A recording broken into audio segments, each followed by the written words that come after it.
สวัสดีครับขอต้อนรับคุณผู้ชมทุกท่านเข้าสู่รายการเที่ยวกับทอดครับพบกับผมเกษตรชนะเสรีชัยพร้อมด้วยพี่เล็กโอภาสปฏิมานุกเกษมและดรธรธำรงนาวาสวัสดิ์วันนี้เราจะพาคุณผู้ชมไปเที่ยวกันครับสวัสดีครับพี่เล็กสวัสดี ส ครับ วัสดีครับ สวัสดีครับ อันนี้ อาจาร นี่ ย์ เมื่อกี้เพิ่งจัดสายพยากรณ์บันทึกเทปไปนะฮะเลยแต่งตัวเรียบร้อยหน่อย ก็เหมือนเดิม ใส่ เพียงแต่ว่า สแลกไง นุ่งสแล็กแล้วก็ด้วยความที่เราบันทึกเทปกันช่วงเย็นหิวฮะเลยจะขอแนะนำอันนี้ฮะปลาสลิดบางบ่อที่ไม่เกี่ยวข้องอะไรกับพี่เล็กนะ ใช่กำนันผมแย่แล้วเจอปลาสลิดทอดกรอบวันนี้ทำไม่ทันเขาแล้ว นี่ฮะ อันนี้ซื้อมาจาก ATV Shop ด้านล่างนะฮะ ต้องบอกว่ามันเป็นยี่ห้อที่ผมกินปลาสลิดทอดกรอบมาหลายยี่ห้อเหมือนกันนะ ยี่ห้อนี้เจ๋งสุด ส่วนจะเจ๋งยังไงเดี๋ยวจะแกะให้ดูนะฮะ ประเด็นคือตอนนี้ยังแกะไม่ออกเลยครับ แล้ววันที่ผมทำยำให้อร่อยไหมได้กินเปล่าวันนั้นน่ะที่ทำสดนะโชว์สดในรายการเลย เราได้กินกันด้วยเหรอ มันมีเหตุการณ์นั้นเกิดขึ้น เออ มี พี่เล็ก เขาจำไม่ได้แล้วเลย เคยมีด้วยเหรอฮะ มีดิกรอบร่วม คือถามผมไม่เจอนี่ก็นันหนึ่งนะอาจารย์ฮอนยังนึกไม่ออกเลย ใช่ลืมแล้วมั้ง กลับมาพบกับเที่ยวกับทอดอีกครั้งหนึ่งนะครับโทษทีเมื่อกี้ปั้นสิบอยู่เต็มปากนะครับ ตอนนี้เที่ยวกับ เป็น ทอ ปั้ ด นสิบที่อร่อยที่สุดในโลกอีกเหมือนกันพี่เล็กโชว์สิโช อ ว์ ย่า ครับ ไปอร่อยให้มันมากนะเอาระดับ นี่ พอดีนะฮะสีมันแผลบเลยครับน่ากินมากนะ เคลือบ ฮะ หวาน ใช่ ทั้งหมดนี้นะเป็นผลิตภัณฑ์ที่หาซื้อได้อยู่ใน ATV Shop ของเรานะฮะ แต่สิ่งหนึ่งที่สำคัญกว่านั้นนะครับก็คืออันดับแรกเที่ยวกับทอนก็ขอแสดงความเสียใจกับ ครับ ผู้เสียชีวิตทุกท่านนะครับในเหตุการณ์ที่เพิ่งผ่านมานะครับเมื่อ2-3 วันก่อนก็คือเหตุระเบิดที่สี่แยกราชประสงค์นะครับ ก็ขอแสดงความเสียใจกับผู้เสียชีวิตและผู้บาดเจ็บทุกท่านนะครับ อันนี้อย่างเป็นทางการยังไม่เป็นทางการเขาอยู่ในเฟซ อืม หมอเพื่อนผมก็ช่วย เพื่อนเป็นหมอ เพื่อนเป็นหมอหลายคนเลย อยู่ที่ไหน โรงพ วะ ยาบาลจุฬา อ๋ออ๋อ ก็เลยแท็กเข้าไป ผมเห็นแล้ว ให้ ผม เชียร์ เห็นรูปหมอโสใช่ไหม หมอโสก็เลยเครียดเลย ว่า จะดูเฟซบุ๊ก ผมจะดูเฟซ มีคนแอดมันเต็มไปหมด นะฮะเพราะฉะนั้นเนี่ยเราก็หวังว่าประเทศไทยจะได้ผ่านเหตุการณ์ที่ลำบากลำบนนี้สักทีนะครับ เพราะว่าผมก็ไม่ทราบว่าหลังจากราชประสงค์แล้วก็ที่ตากสินนะครับจะมีเหตุการณ์อะไรอีก คือ แต่ก็ เราบันทึกเทปกันในวันอังคาร วั ที่ นอังคาร 18นะฮะคือก่อนหน้าที่เราจะบันทึกเทปก็มีข่าวว่ามีเหตุการณ์ระเบิดขึ้นที่สะพานตากสินตรงท่าเรือนะฮะก็จากวันนั้นจนถึงวันที่เทปนี้ออกอากาศ ซึ่งเป็นวันอาที่ก็จะผ่านเหตุการณ์อีกหลายวัน ก็หวังว่าคงจะไม่มีอะไร อือฮึ ก็เหตุการณ์พวกนี้เนี่ยมันคงพูดลำบากนะครับ คุณผู้ฟังเพราะว่าผมเองก็อยู่ในสปชนะครับแล้วก็พูดกันหลายเรื่อง โดยเฉพาะเรื่องของการท่องเที่ยวเรื่องที่อาจจะได้รับผลกระทบเนี่ยก็ แน่นอนมันต้องกระทบอยู่แล้ว ก็ลองดูแล้วกัน แต่มีสเตตัสอันหนึ่งที่คุณพี่เพชรของเราคุณพัชรสมุทรวณิช ไม่ตายเหรอ่ะ ยังอยู่ เอาล่ะ นะครับพี่เพชรตั้งสเตตัสเอาไว้เมื่อหลังจากเกิดเหตุได้เหตุระเบิดที่ราชประสงค์ได้สักประมาณ2 ชั่วโมง 3 ชั่วโมง ที่บอกว่าไอ้เหี้ยอะไร ไม่ใช่ ผมไม่ได้พูดนะ ผมไม่หยาบคายนะมันเขียนออกมาเองนะ อันนั้นอันนั้นมันไม่ใช่สเตตัสอันนั้นมันสะบด อ๋อ พี่เพชรท่านแนะนำเอาไว้ว่า วิธีการรับมือกับสถานการณ์ณตอนนี้ที่ดีที่สุดคือ กินปลาสลิด ทำชีวิตให้เป็นปกติ เอามันไม่ปกติให้ทำยังไง คนกลัวไงพอคนกลัวก็ไม่กล้าออกไปไหนไม่กล้าทำใช้ชีวิตอะไรกลั ระ ว แว ไปห ง มด กลายเป็นระแวงไปเลยระมั ไม่ ด ก ระ ล้าอ วั อง กไปไหนแล้วหากินยังไง แล้วก็กลัวด้วยความกลัว เพราะว่าอันนี้คือความต้องการของคนที่ตั้งใจทำเหตุการณ์นี้ขึ้นไง กลัวอด ให้ ตายมากกว่ามั้ง อ๋อ นั่นมันอาจารย์ วันนี้ผมไปมาหมดเลยนะตากสิน เมื่อ2 วันก่อนก็เบอร์เทรดอย่าไปกลัวฮะคุณผู้ชมมันไม่มีสาระคือคนเราก็ต้องใช้ชีวิตอย่างไม่สะเทินฟ้าสะเทินดินกลัว เพราะว่าพี่เพชรยกตัวอย่างเหตุการณ์ที่ระเบิดที่ลอนดอนเมื่อปี 2000 ในอุโมงค์ใช่ไหม อืม คือพอวันรุ่งขึ้นเนี่ยประชาชนชาวอังกฤษใช้วิธีการทำชีวิตเป็นปกติ อือฮึ เคยไปที่อุโมงค์ในนั้นก็ยังไปเหมือนเดิมเป็นปกติ ก็นี่ไง ไม่มีใค ประ กลั ชาว ชนชาวไทยก็กลัวที่ไหน อืม เดินกันเต็มถนนเลยวิ่งตอนระเบิดตากสินก็วิ่งกันใหญ่เลย อืม มันก ก็ ลัว ทุกคนไม่กลัว ก็ถึงบอกว่ากลัวอดตายมากกว่ามันไม่ออกจากบ้านมันจะหากินยังไงเรา อาจารย์นั่นมัน ทุกคนก็ต้องพยายามกันหน่อยนะฮะเพราะฉะนั้นเราก็แค่ได้แต่วิงวอนนะครับว่าทางรัฐบาลเนี่ยก็จะได้จัดการกับคนชั่วๆกลุ่มนั้นเนี่ยแล้วก็เอามาดูซะว่ามันเป็นใครนะฮะอย่าลืมตอนทำแผนเนี่ยอย่าลืมประกาศดังๆหน่อยนะฮะ ทำอะไรนะ คนจะได้ไป ทำแผนไง คนจะได้ร่วมไปดูแผน ผมอยากดูมากเลย ใช่ นะฮะเพราะฉะนั้นก็เป็นอะไรที่เราก็ต้องแสดงความเสียใจแล้วก็ฝากความหวังว่ารัฐบาลประเทศไทยมันต้องเจออะไรอีกเยอะนะฮะเราก็ต้องสู้กันไปนะครับ ครับ แต่ก็กลับมาเที่ยวกับทอนอีกทีเที่ยวกับทอนก็ต้องสู้เหมือนกันนะครับ เพราะว่าช่วงนี้เนี่ยเราก็ มีหนังสือจะออกใหม่ ใช่ 1 เล่ม ถูกนะ เป็น ฮะก็เป็นหนังสือของที่เรากะว่าคุณจะรวยตั้งแต่ตอนต้นปี แต่เขาก็ไม่ยอมทำทันที จนมาถึงปลายปี ซึ่งเศรษฐกิจก็ลำบากลำบนหน่อย นี่ฮะ เขาจะดูใต้ทะเล เดี๋ยว นี่ นะ ดูบางบ่อ อร่อยมาก เล่มนี้15 ปีเคี้ยวไม่ได้เคี้ยวไม่ต้องพูดหรือพี่เล็กอยู่คนเดียวแล้วเขาเนี่ยรายการไม่ต้องดำเนินกันแล้ว เพราะฉะนั้นนะครับเล่มนี้เนี่ยก็คือใต้ทะเลมีความรักของเรานะครับพี่เล็กจับไว้ ครับอ่ะ ใต้ทะเลมีความรักคือหนังสือที่ผมใช้เวลาเขียนนานมากนะครับ แล้วก็เขียนตั้งแต่จริงๆ บางเรื่องเนี่ยเขียนมา20 ปีแล้ว20 กว่าปีเลย เล่มแรกๆเลยนะ 43 เป็นหนังสือเล่มแรกที่ทำให้ผมรู้จักอาจารย์ทร 43 ก็ ไม่ใช่ 10 43นี่ตั้งแต่37 38 3ประมาณนั้นแหละครับ คือมันเป็นหนังสือ เกือบ หนัง 20 สือ ปี เนี่ยอายุนับปีแล้วก็ได้15 ปี อืม ตั้งแต่เล่มแรกนะฮะเพียงแต่ว่า เรื่องกว่าจะมารวม เเนี่ยก่อนรวมเนี่ยมันเขียนมาก่อนหน้านั้น เพราะฉะนั้นหลายเรื่องร่วม20 ปี มันมีอะไรใต้ทะเลครับมันถึงมีความรัก ก็ ใต้ทะเลมีความรักเหรอฮะก็จริง ๆ แล้วก็ มันเป็นบท มันเป็น erotic นิทานเขาใช้คำว่าอะไรวะตำราวิชาการและนิทานก่อนนอน โอ้โห นะฮะเป็นหนังสือเป็นชุดที่ เขาเปิดดู จริง หน่อยนะ เปิดได้เลยจะเขียนอะไรก็เขียนนะ ดูนะเห็นไหมฮะ เนื้อหาสาระอัดแน่นเต็มไปหมดเลยฮะ หาเลย มันเป็นม็อบอาพนะฮะเพราะว่าครั้งนี้เนี่ยครบรอบ15 ปีแล้วใต้ทะเลมีความรักของเราเนี่ยก็คงจะไม่ออกมาอีกแล้วเพราะว่าผมไม่มีปัญญาเขียนแล้ว สิ่งที่ทำกันก็คือเราก็ทำหนังสือปกแข็งนะครั เล่ บ มหนึ่งเล่มหนังสือที่ชื่อว่าใต้ทะเลมีความรักเนี่ยนะครับเป็นหนังสือเล่มแรกๆของอาจารย์ทรที่มีการรวมเล่มขึ้นมา ครับ แล้วที่ผมบอกว่าเป็นหนังสือที่ทำให้ผมรู้จักอาจารย์ทรเพราะว่ามันเป็นหนังสือที่ในยุคนั้นเนี่ยออกมาพร้อมกับภาพประกอบที่เป็นการ์ตูนสีสวยงาม น้องแป้งตอนนี้น้องแป้งดังแล้ว อ๋อเหรอฮะ เขาดังมาตั้งนานแล้วปัตยา นะฮะ เป็นคนวาดปลาหมึกวาด ใช่ เตาพวกเนี้ยน่ารักดี อันนั้นเป็นงานยุคแรกๆของเขารวมถึงเป็นงานเขียนยุคแรกๆของอาจารย์ทรด้วย ใช่ นะฮะก็อ่านแล้วฟุ้งฟิ้งมากมุ้งมิ้ง สมัยนู้นนะ ใช่มุ้งมากเลยนะฮะ บาง ก็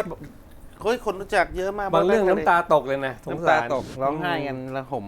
ทำไม ระงมหืม ก็ เพราะว่า กระดาษหายไป ไม่อย่างดีเลย เพราะฉะนั้นเนี่ยก็ครั้งนี้เนี่ยพอมันผ่านมา15 ปีเราก็เลยเอามารวมเล่มกันนะครับเอามารวมหมดเลย3เล่มก็คือใต้ทะเลนี่มี3เล่มทั้งหมดนะฮะก็มีใต้ทะเลมีความรักป้าป๋าปลาการ์ตูนแล้วก็หลังคลื่นอันดามันซึ่งเขียนไว้สำหรับตอนสึนามินั่นก็10 ปีก็ไปแล้ว10 กว่าปีแล้วนะครับ3เล่มเอามารวมกันเนี่ยก็คัดบางเรื่องออกนะฮะเพราะว่าบางเรื่องเนี่ยเขียนไว้ให้หนังสือมันเต็มตอนนั้น เอ้า อ่า เดี๋ยวมันจะขายไม่ได้แต่ตอนนี้คัดเรื่องนั้นเอาไว้แต่เรื่องเด็ดๆนะฮะเก็บเรื่องเด็ดๆไว้เท่านั้นนะครับซึ่งเรื่องเด็ดๆพวกนี้เนี่ยยกตัวอย่างเช่นกำเนิดเต่ามาเฟือง อืม จริงๆทุกเรื่องเนี่ยมันใช้ได้ตลอดนะฮะแล้วก็จริงๆเนี่ยตอนช่วงนี้เนี่ยเป็นช่วงที่เรารณรงค์ให้รณรงค์ให้สัตว์ทะเลเป็นสัตว์สงวนนะฮะยกตัวอย่างเช่นเต่ามาเฟืองที่เขียนไว้เกือบ20 ปีแล้วเนี่ยตอนนี้ก็กำลังได้รับการเสนอชื่อเป็นสัตว์สงวนเรื่องแมนต้าประจันบานอย่างเงี้ยเขาเจอแมนต้าเขากำลังจะกลายเป็นสัตว์คุ้มครองฉลามวาฬ3 ภาคนี่ฉลามวาฬก็กลายเป็นสัตว์สงวนบ่อนอกมีวาฬเนี่ยก็ ฮะ วานบูด้าก็เป็นสัตว์กำลังจะเสนอเป็นสัตว์สงวน เพราะฉะนั้นจริง ๆ แล้วทุกเรื่องเนี่ยไม่มีตกยุคฮะ20 ปีไม่มีตกยุคผมไม่แก้เลยด้วยซ้ำแต่ไม่มีเวลา ป้าป่าป้าการ์ตูนอย่างเงี้ยป้าการ์ตูนก็ยังลำบากลำบนอยู่หรือตัวใสใจฝ่อไม่กล้าพูดเนี่ยก็ยังคิดอยู่จนถึงปัจจุบัน เพราะฉะนั้นทุกเรื่องเนี่ยกี่ปีก็ไม่ตกยุคแล้วก็คงจะเป็นเรื่อง ที่เราเขียนกันนานๆทีคงไม่เขียนอีกแล้วมีเรื่องใหม่ด้วยสำหรับคนที่อยากอ่านเรื่องใหม่นี้น้ำตาร้องไห้กันขนาดคนตรวจปุ๊บยังเกือบตายอ่ะ เพราะ ร้องไห้ ทำไม มันเศร้า แต่ทะเลมีความรักหลักการของมันคือต้องเศร้าตอนจบมันจะเศร้า มันจะฟุ้งฟิ้งด้วยเศร้าด้วย คำถามคือตอนนั้นทำไมถึงเขียนเรื่องนี้ฮะ ใต้ทะเลมันไม่มีใครเขียนไงฮะแต่งานวิชาการของประเทศไทยสมัยนั้นเนี่ยมันเป็นลักษณะของวิชาการหมดไม่ว่าจะเป็นสัตว์ป่าหรือสัตว์ทะเล บางทีมันเป็นการมองข้ามอ่ะ อย่างเช่นเต่าเนี่ยอยู่ดีมันหายไปเพราะอะไรเนี่ยคือรู้ว่ากินไข่เต่าหรือว่าติดอวนอะไร แต่ก็ไม่มีใครพูด ไม่มีใครออกมานั่นเลยใช่ไหม มี นก็ มีเป็น พี่ ข้อ แต่ มูล รู้ ทางวิชาการที่เป็นเปเปอร์อย่างเดียว ซึ่งเขียนไม่ได้นะฮะเพราะงั้นถ้าเกิดจะทำให้คนเข้าใจเราต้องเป็นเต่าก่อน อืม อืม เพราะฉะนั้นก็จะมองเต่าให้เป็นเต่า ยุคนั้นเต่ามาเฟืองเป็นมัน หายากตั้งแต่ มี สมัยนู้นแล้ว สมัยนู้นดัง ครับ มากที่มีนักหงาออกมาร้องเพลงอะไรด้วยเนี่ย เขาหาดไม้ขาวให้เต่ามาเฟือง อืม ร้องทีเดียวศูนย์เลยตอนนี้แกเป็นรีสอร์ทหมดแล้ว อืม นะฮะ เพราะพอรู้ว่ามีหาดทรายขาวอันนั้นอยู่ใช่ไหม ใช่ทนนังหงานะฮะเพราะฉะนั้นเนี่ยก็จริงๆแล้วก็มีหลายเรื่องที่ถ้าเกิดคุณผู้ชมถ้าเกิดใครอ่านอยู่แล้วก็คงจะรู้ดีอะใต้ทะเลคนมีความรักเป็นยังไง เอาไม่เรา ถ้าเกิดใครไม่เคยอ่านก็ ดิเราพูดถึงคนอ่านรุ่นใหม่นะตอนนี้ คนอ่านรุ่น เพราะ เก่า ณวันนั้นที่ออกมาจนถึงวันนี้เกือบ20 ปีแล้ว อือฮึ นักอ่านรุ่นใหม่ๆ ก็บางทีเจอ ใช่ หนังสือเก่าก็ไม่ได้สนใจอะไรอย่างเงี้ยครับ มันก็หนังสือเก่าก็แทบจะไม่ค่อยมีในตลาดนะ ยังมีใต้ทะ ค เล รับ ไม่เคย หม มี ดก็ ขาย หมดไปเลยนะ หมดก็ ส่วนใหญ่ หมด จะ ไปเลย เก็บสะสมไว้ อ๋อ ครับ มี ส่วนใหญ่ ราคาเหรอ ส่วนใหญ่จะหายด้วย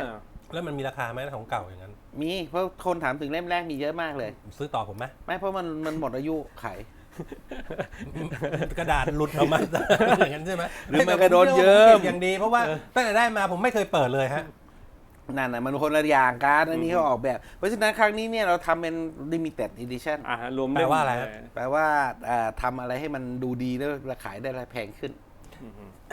ครับใส่คำว่า limited เข้าไป ก็ปกติของเขาอย่าง มัน เงี้ย ก็เป็นตัวอาจารย์มิสเตอร์ลิมิเต็ด ผมก็ใช้อย่างนี้มาตลอด เพราะฉะนั้น limited edition ของใต้ทะเลมีความรักเนี่ยอย่างแรกสุดเป็นปกแข็ง และลิมิเต็ดของอาจารย์ที่ว่าเนี่ยมันทำมาทั้งหมดกี่พันเล่มฮะ ก็ประมาณนั้นนะประมาณ1,000 เล่มไม่เกินพันเล่ม limited อะไรมีกันเยอะแยะ แล้วก็เป็นปกแข็งเย็บ ลิมิ กี่ เต็ด อย่าง บาง ดี ที่เขาก็มีลิมิเต็ด1ลิมิเต็ด2 ไม่มีผมไม่มีแนวนั้น ผมจะมาแนวเดียวก็จบแล้วลิมิเต็ดของผมเนี่ยทุกอย่างลิมิเต็ดจริง เสื้อที่ขายมานี่ลิมิเต็ดหมดไม่มีทำซ้ำ แล้วทำไมมันยังมีอยู่เรื่อยๆครับ ก็เปลี่ยนลายไงเปลี่ยนจังหวะ เปลี่ยนผ้าเปลี่ยนอะไรไป ใช่แต่ถ้าเกิดใต้ทะเลเนี่ยก็ถ้าเกิดคุณผู้ชมสนใจนะครับ533 หน้าการ์ตูนก็น่ารักดีนะ อืม นักปกก็ใช้ได้นะครับนานๆจะมีปกได้ดูว่าเป็นปก ราคา600 บาท แต่ว่าถ้าสั่งจองในรายการนะครับ เหลือ500 บาท แล้วเป็นสมาชิกก็เหลืออีก ก็อีก 475 5% นี่เล่มหนาขนาดนี้แค่475เองนะ เนี่ย ปกติหนังสือหนาขนาดนี้ เคยรู้ เขาขายกันเขียดพันหรือเป็นพันแล้วนะ เรื่องของเขา อืม อืม คือใต้ทะเลนี่ไม่ได้สนใจมากอยากให้คนอ่านกันเยอะ อืม ๆคือจะซื้อให้ห้องสมุด อ่านเยอะๆก็ทำแจกสิฮะ ถ้ากล่าวว่าถ้าเกิดเป็นงานศพใครสักคนอาจจะแจก พี่เล็ก นะฮะแค่คือผมค่อนข้างมั่นใจนะคุณผู้ชมเพราะว่าแค่อ่านเนี่ยคุณโปรดปุ๊บเองก็อ่าน เฉพาะแค่อ่านบทแรกนี่ก็ แค่บทนำก็ร้องไห้ไปหลาย เพราะว่าต้ วั อน ง แล้ว ทำโอใช่ไหม ไม่มันบทนำมันซึ้ง ตอนนั้นคำพูดคำเขียนเนี่ยของอาจารย์อ่านแล้ว ไม่เพิ่งเขียน อ๋อเหรออันนี้ บทน้ำเขียน บทน้ำใหม่ เฉพาะ นะ บทน้ำใหม่เฉพาะหนังสือเล่มนี้โดยเฉพาะ มีปลาสลิดไหม ไม่มีมันสดิดอยู่บางบ่อ เป็นปลาเลี้ยง นะฮะเพราะฉะนั้นถ้าเกิดคุณผู้ชมสนใจนะครับแน่นอนว่าผมคงไม่ต้องพูดอะไรมากเกี่ยวกับใต้ทะเลมีความรัก เพราะว่ามันเป็นหนังสือเทพๆแล้วก็ถ้าเกิดคุณผู้ชมสนใจแล้วก็อาจจะไม่มีหรืออาจจะมีไม่ครบเล่มนี้เนี่ยเหมาะสมที่สุดถ้าอยากให้ใครยืมนะครับหายไปผมไม่ทำอีกแล้วนะครับ แล้วก็ถึงจะมีครบ3เล่มแล้วเนี่ยเล่มนี้ก็จะมีเรื่องพิเศษและหนาด้วยนะไม่ใช่เรื่องพิเศษสั้น เอาไปอ่านให้ลูกสาวฟังได้ไหม ๆมีไม่มีน้ำแข็งเนี่ยเหมาะมากเลยต อ๋ อน อ จบ อันสุดท้ายเล่มผนวดเนี่ยฮะ ถ้ามันตอนจบโดนไซยาไนด์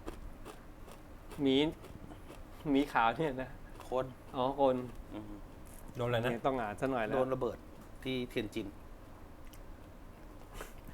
เฮ้ยมั่ว ทันเขียนเนี่ย เจ๊งอ้าว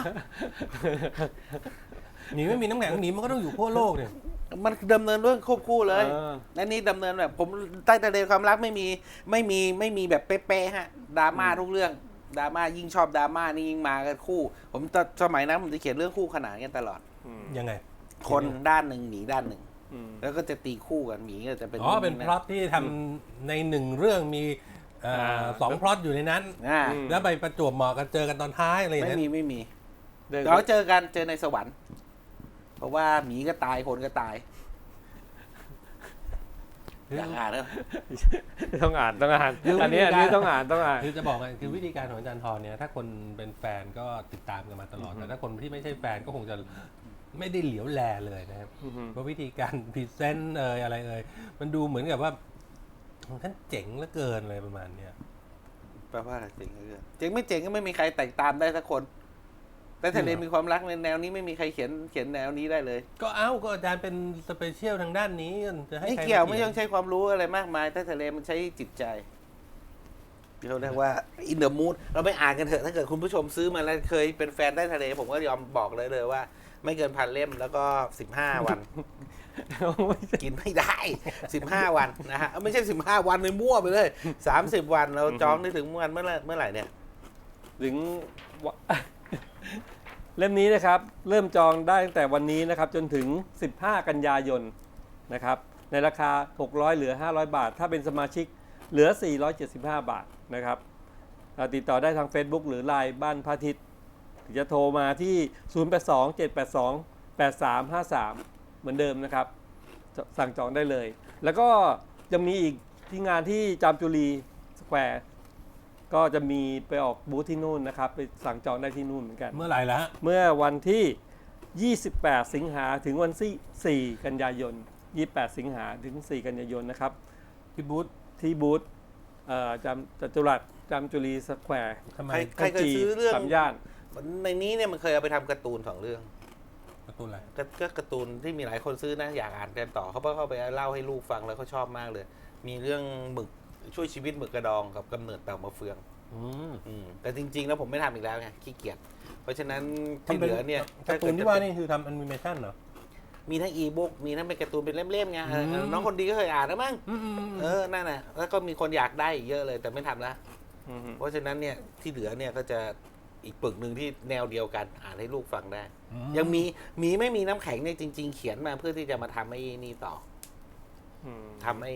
ำเป็นการ์ตูนต่อ แต่ตอนจบรู้สึกมันจะอนาถไปก็เลยเก็บไว้ไม่เอามาทำเป็นการ์ตูน กลัวเด็กแล้วจะหดหู่ สมัยนั้นมันจะมีบางเรื่องสนุกบางเรื่องจะเป็นนิทานอมหิต นี่นานมาอีกคือโต๊ะนั้นคืออะไรวะ นี่ไงล่ะนี่เราจดขายหนังสือเล่มนี้ ชื่อเต็มเนี่ยคือเรื่องนิทานอมหิตของ ผมเอาไปให้ลูกอ่านให้ลูกฟังลูกผมจะ โลกเรามันก็เป็นอย่าง โล นี้ กร้ายรู้สึกโลก คนเรามันก็จะ โหดร้ย มีอมหิตบ้างมีดีบ้างโลกนี้ชื่อเต็มเรื่องนิทานอมหิตนี่คือ นิทานอมหิตของนางสาวตัวใสใจฝ่อท่องราตรี แมงกะพรุน ประมาณนั้นแต่มันกับพุนจะพาไปเจอความอมหิตในต่างๆใต้ทะเล คุณผู้ชมอ่านแล้วผมเชื่อว่าคงเครียดถ้าเกิดใครไม่เคยอ่านใต้ทะเลมีความรักมาก่อน แต่อย่าลืมว่าเล่มนี้เนี่ยพิม ลูก พ์ ลูกอ่านไหม หืม ลูกอ่านนะ อ่านไอ้ทราอ่าน แล้วเป็นไงว่าง สนุกชอบกับพ่อ ร้องไห้ร้องห่มร้องไห้ในตอนจบ บังคับให้อ่าน ไม่ได้เคยบังคับหนังสือผมไม่เคยบังคับให้ลูกผมอ่านบังคับให้มันไม่อ่านให้มันไม่อ่านทำอย่างอื่นบ้างไงนะเราบังคับลูกผมไม่เคยต้องบังคับให้อ่าน หนังสือในบ้านเดี๋ยวเขาหยิบอ่านเองกองไว้ ก็ตอนนี้อ่านร่างรัฐธรรมนูญเนี่ยตอบได้ทุกมาตราเลยอยากรู้อะไรบอกเลยจริงๆก็เดี๋ยวเขาจะตั้งกระทู้สดที่ไปพร้อมกับตอนลงประชามติผมก็ให้ทลาคิดกระทู้ให้ผมอยู่น้อยงั้นไม่ต้องห่วงนะฮะโอเคจบ จบ ไม่ แล้ว มี ไง อะไร ต่อครับ จบก็จบ รายการนี้มันอย่างนั้นไม่ได้เอาขึ้นมาเลยภาพ แอ ขึ้น ฟริ มา กา เลย ต่อ ไปเที่ยวแอฟริกา ผม แล้ว จะ กัน ได้หาเวลา ไม่ วันนี้ไม่มี เราเบรกก่อนดิ อ่ะ ไม่มีเล็กลุยกินอ่ะ เอ โอ้ อ โหคุยกันอันนี้ไปแล้วของผมไป นี่ไง มัน ปลาสลิด ปลาส พี่ ลิ เล็ ด กปลาสลิดทำอะไรได้บ้างนอกจากไปทอดกรอบวันนี้ ปลาสลิดนะครับ กิน มันจะมีอยู่ กิ 2 แบบ ไม่ได้ หนึ่ง ผมน่าเกลียด แดดเดียว ลองดูก่อน แดดเดียวนี่จะเนื้อจะนุ่ม เดี๋ยวรอเบรกก่อน ๆตากแดดเดียวนะครับ ทอดมันก็จะมีแบบเนื้อยัง